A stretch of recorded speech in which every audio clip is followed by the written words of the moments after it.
Everybody out there. Oh, my head's down a little bit. Okay, I want everyone to understand that before you watch this video, this is made specifically for somebody with specific issues. So if you're watching this just on a whim and you have questions about what sort of problems they may be dealing with, please feel free to let me know, whether through an email, just commenting below. I'll get a hold of you, or give me a call. Our number here is 445-8584. Area code is 585 if you're out of the area of Rochester. So without further ado, I'm just going to begin by just going through all the motions we're going to start in this process. So I guess the first thing I'm going to just highlight is just a rolling technique, just one. You can certainly perform any other ones that you desire, but we're working on creating anterior release. So we're going to just hit a couple spots here. So what we're going to do, take a ball, a cross ball preferred, or even one of those big kind of softball sized balls can also be applied as well. We're going to go into the abdominals, go a little bit above the hip bone, hit that at about a 45-degree angle, and we're going to then create some body compression down in this area. You don't want to do too much, but you do want to apply enough where you can feel something. So what you're going to do is start to travel up and down that region until you find somewhere that's a little tight. All right, so right there for me, and then all you're going to do is roll back and forth. You apply a little glute extension and raise the body up a little bit to try to get a little bit more of a pressure stretch on that area, and then just continue to roll down towards the hip bone. Next area in question, you're going to once again focus on that hip bone. You're going to go about 1 inch, about a ½ inch down and in, and then from here we're going to look for more sore spots. So once again, you're going to compress down, and we're going to start digging around, and right there is good for me. Rolling around back and forth, side to side, small strips up and down, and once again, you can include some hip extension and hip internal and external rotation. For both of those, 60 to 90 seconds is adequate.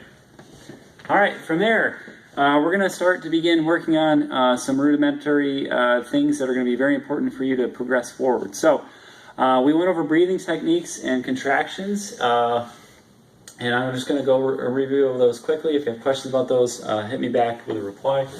But we need to it's really important to start to work on those breathing techniques. So breathing, well, to initially start with, we're going to be in a bent knee position, and we're going to have one hand under our belly button and the other hand just on our chest bone or sternum. What we're going to want to try to do, create an inhalation such that we're not moving our ribs, and this hand up top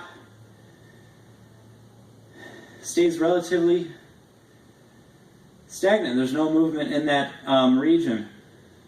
So what I'm doing is I'm moving my hand, I'm going to each rib cage, and I'm going into that center section to see if I'm moving in any of those areas, and I'm not. This may take you some time, but some cues to provide to try to get this performing well is to breathe through the nose, and imagine your breath pushing down into your pelvic floor, and imagine your breath creating a almost like a shaken soda can kind of feeling. You should feel nice and tight and stable in this area if you are breathing right. So taking that full breath, I do feel a little bit of almost like a supportive pressure on my lower back when I do that. So this is the beginner position. If you feel comfortable, you can also perform it in its 2 other suggested positions. The second for you in particular is going to be on a downside or prone, and you're going to want to look for that lift, specifically in the lower back, specifically in the pelvis, just rising up. Notice that as I breathe, this area here is moving, and you're not seeing a rise in my chest. It's just all in my lower body. So those are the 2 first rudimentary. If you feel comfortable, you can go do another third, and that's going to be against the wall in a neutral spine squat position as best as we can. This could also provide a little bit of opening space for your hips. No band needed. So from here, arms flat down. Once again, trying to feel pressure, trying to feel that breath going down only into the belly.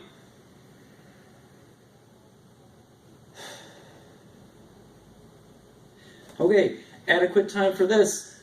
I would focus on doing this outside of the realm of the gym. I would perform it while you're doing accessory routines prior to your workout. So just focus on doing it then, and then focus on really doing those downside, upside, and then squat positions at home. I would work on this for roughly 2 to 3 minutes, if not 5, if you have the time. So the next one we're going to go into is going to be a kneeling position, or a kneeling tall position. This is really going to help out with that stability that we're working on. So feet are going to be in line with the hips. So we're going to try to get into a kneeling position as best as we feel comfortable. So I'm going to give you some cues with this, but what we're going to do, we're going to level our pelvis out. Now if I'm going to tuck my shirt in, you see I do have a little, I'm still working on this too, I have a little anterior line. My shorts are going a little forward, and what I can do to fix that is I'm going to create a compression in my glutes, almost as if I'm rounding my glutes inwards slightly to provide a frontward opening, thereby creating a decrease in that pelvic shift. Okay, that's really, really important with this exercise. So from there, what I'm going to do, shoulder blades backwards, a little contraction through that core, and I'm going to bring my shoulders and head forward enough that I feel that I'm getting an engagement in my legs. So there is a fully straight position. Notice a couple things to really focus on when you're doing this. Trying to create nice contractive stability here. Notice that when I'm doing this, my ribs aren't flaring up. That's a big no-no. I mean, I'm exaggerating a lot. You might even be here, but we want to get it to the point where everything is flat in line with each other. So you do want to feel some work being done in that core. And once again, try to apply those breathing techniques. Before I see you again, if you feel comfortable doing this and it does not hurt your back and this is starting to feel in a comfortable position for you, we can start to apply some overhead challenges. So what we're going to do is get into this position. You're going to get a kettlebell of a low weight. You're going to get into that kneeling position as best as possible, and then begin to try to apply some overhead pressure without flaring those ribs. This is going to be very, very, very taxing on the front frame in a good way. You also want to try to find stability in that back spine. Notice as I do this, I'm getting no change in this area. That's where you're getting the most change while you do your activities in the gym. So really focus on trying to keep this high area tight and controlled. So once again, try to perform an overhead. You can start probably with like a 5 or even a 10 pound kettlebell. Notice no change in that middle region. Everything's tight and controlled as I'm performing those.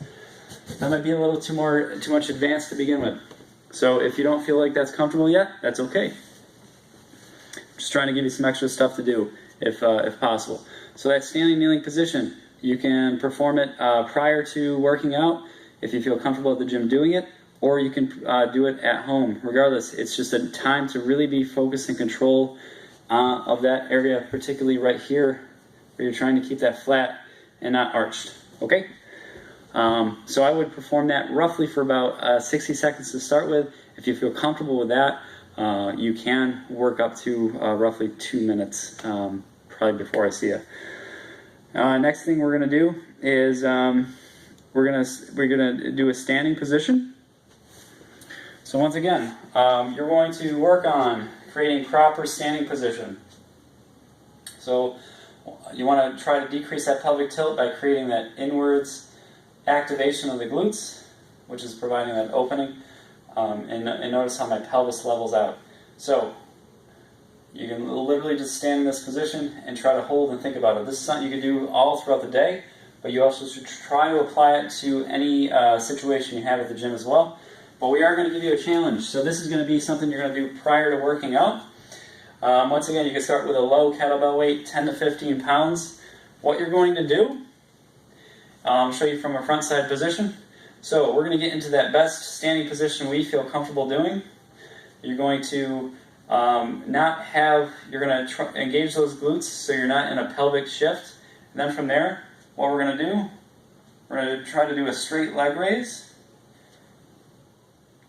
trying to hold that tension in the core, trying to keep our pelvis in that level position, specifically on the downward leg. And we're going to have that weight in our opposite arm. Notice that as I perform this, I'm not allowing my pelvis to shift position. If I'm going to show you, if I were to have a line here, this looks easy. It's very difficult, even for me, or anyone that's in shape for that matter. This is a very big challenge to creating that stability, but it's extremely beneficial. So straight leg raise, trying to maintain that pelvic shift. So I'm engaging the glute here, creating flexion forward, and I have the weight in the opposite arm of that leg going forward. Once again, from a front position, we're trying to decrease glide in the body, trying to make everything rigid and straight, as we're only providing one area to have movement, with every other area being stable, straight, and controlled. If the weight is too much, decrease it. If any weight is difficult, just start by trying to create that straight line and literally just doing straight leg raises with your arms at your sides. 2 rounds of 10, ideal for on a daily basis, on a every day you exercise basis. Next, what we're going to do, some simple cross-plane extensions. This is something you're going to do 3 rounds of 10 for on a daily. Every time you go to work out, you're going to do it prior to working out. So what you're going to do is get into a 6-point position. Feet, knees, and hands are all in line with each other. Hands are under the shoulders, and knees are under the shoulders. And what you're going to do in this position, maintaining neutral spine, maintaining everything in this area from the middle back down to the hips. You're going to try to keep those as stable and unmoving as possible.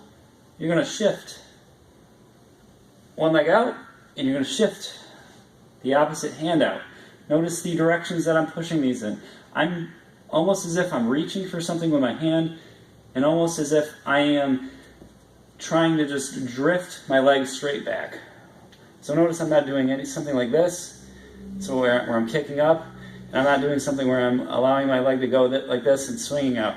It's a fluid motion, out and up and back. Okay?